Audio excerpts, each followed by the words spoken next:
Hello friends, तो कैसे हैं आप सब। स्वागत है मेरे हिंदी शॉर्ट हैंड डिक्टेशन में 120 शब्द प्रति मिनट के स्पीड से। आज का टॉपिक है महंगाई कभी आफत तो कहीं राहत। तो स्टार्ट करते हैं आज का डिक्टेशन। स्टार्ट। महंगाई भूत प्रेत की तरह उन चंद चीज़ों में शामिल है जिनका नाम ही खौफ पैदा करने के लिए काफ़ी है। हालांकि पिछले कुछ दिनों में महंगाई का नाम कहीं राहत के साथ तो कहीं खुशी के साथ लिया जा रहा है। महंगाई के आंकड़ों में राहत की खबरें तो आ रही है। खुदरा महंगाई बढ़ने की रफ्तार पिछले 5 महीनों में लगातार गिर रही है और थोक महंगाई की दर तो 7 महीनों में शून्य के नीचे है। यानी महंगाई की रफ्तार नहीं बल्कि दाम गिर रहे हैं। अब यह दाम गिरना फ़ायदेमंद है या नुकसानदेह, यह एक अलग सवाल है। लेकिन महंगाई कम होना या दाम गिरना पहली नज़र में खुशखबरी तो है ही, और ऊपर से सरकारी कर्मचारियों को महंगाई भत्ते में बढ़ोतरी की खबर से खुशी का डबल डोज मिल गया। यहाँ तक कि चुनाव आयोग ने कुछ ऐसे राज्यों में भी सरकार को महंगाई भत्ता बढ़ाने की इजाज़त दे दी है जहां चुनाव चल रहे हैं। यह फैसला हैरान करने वाला नहीं है क्योंकि महंगाई भत्ता बढ़ना एक सामान्य प्रक्रिया का हिस्सा है। महंगाई बढ़ेगी तो भत्ता बढ़ना भी स्वाभाविक है।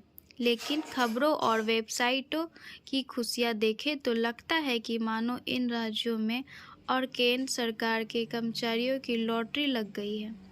लोगों को भत्ता दिखता है मगर यह नहीं दिखता कि इसके पहले महंगाई बढ़ी है जिसका असर कम करने के लिए भत्ता बढ़ाना पड़ता है। ऐसा क्यों होता है? इसकी अपनी कहानी है।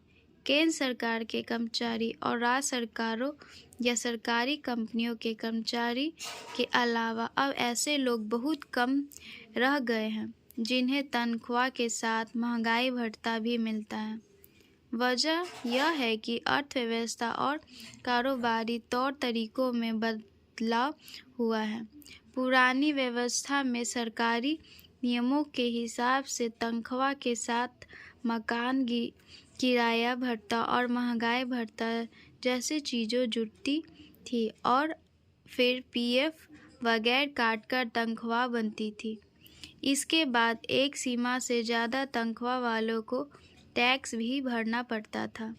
इसी चक्कर में मालिकों और कर्मचारियों में सहमति बनने लगी कि ऐसा रास्ता निकाला जाए कि टैक्स भी बच जाए और हो सके तो पीएफ भी न चुकाना पड़े, यानी पूरा का पूरा पैसा हाथ में आ जाए। शुरुआत तो ऊंची कुर्सियों पर बैठे लोगों से हुई थी, पर यह सिलसिला तेजी से बढ़ता गया और निजी क्षेत्रों में ज़्यादातर लोग इसी रास्ते पर निकल पड़े।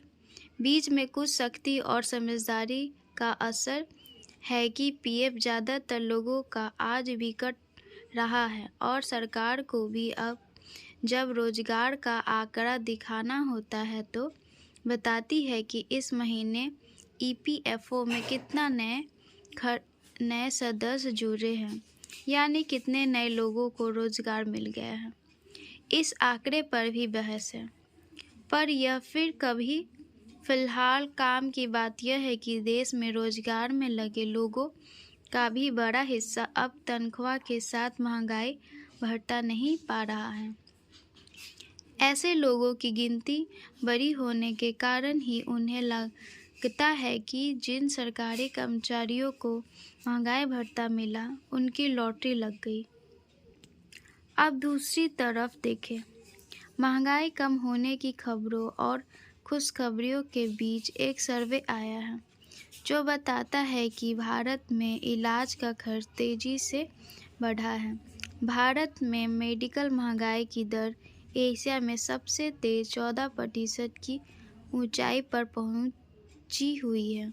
इसी साल मार्च में सरकार ने दवा कंपनियों को महंगाई के हिसाब से दाम बढ़ाने की इजाज़त दी थी, जिसके बाद अप्रैल में ज़्यादातर ज़रूरी दवाओं के दाम में 12% तक की बढ़ोतरी हुई थी।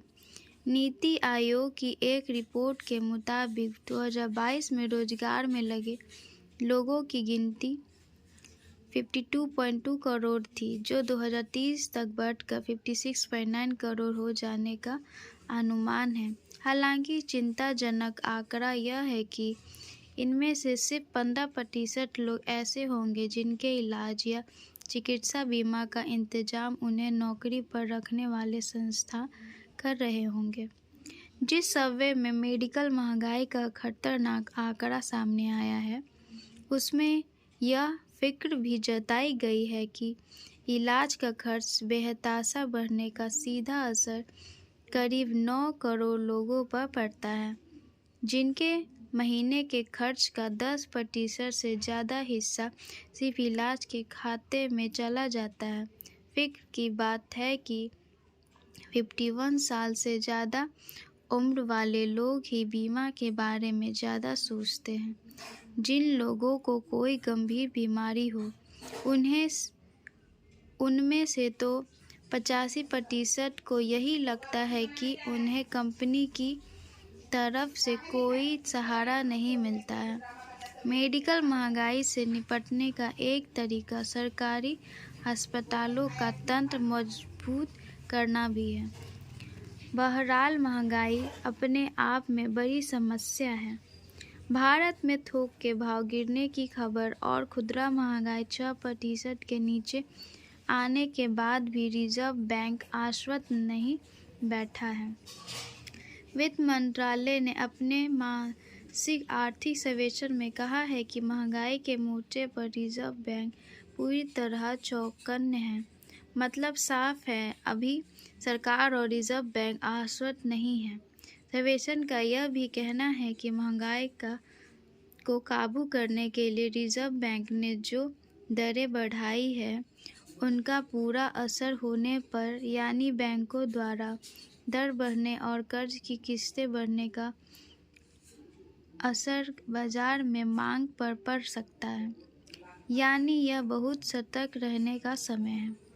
यहाँ एक बात समझनी भी जरूरी है कि महंगाई का नाम सुनकर कितना भी डर लगता हो, भारत जैसे विकासशील देश में महंगाई न होना भी चिंताजनक हो सकता है। महंगाई का सीधा अर्थ तो यही है कि देश में चीज़ों की मांग बढ़ रही है। अब इस मांग को पूरा करने के लिए उत्पादन बढ़ाना और उसे बाजार तक पहुंचाना जरूरी हो जाता है। जैसे ही यह किया जाता है तो अर्थव्यवस्था का चक्का घूमने लगता है। जहां एक हद से ज़्यादा महंगाई परेशानी का सबब है, वहीं एक हद से कम महंगाई भी तकलीफ का संकेत हो सकती है। यही वजह है रिजर्व बैंक महंगाई को ख़त्म करने नहीं, बल्कि 2 से 6% के बीच रखने के इरादे से ही काम करता है। समाप्त।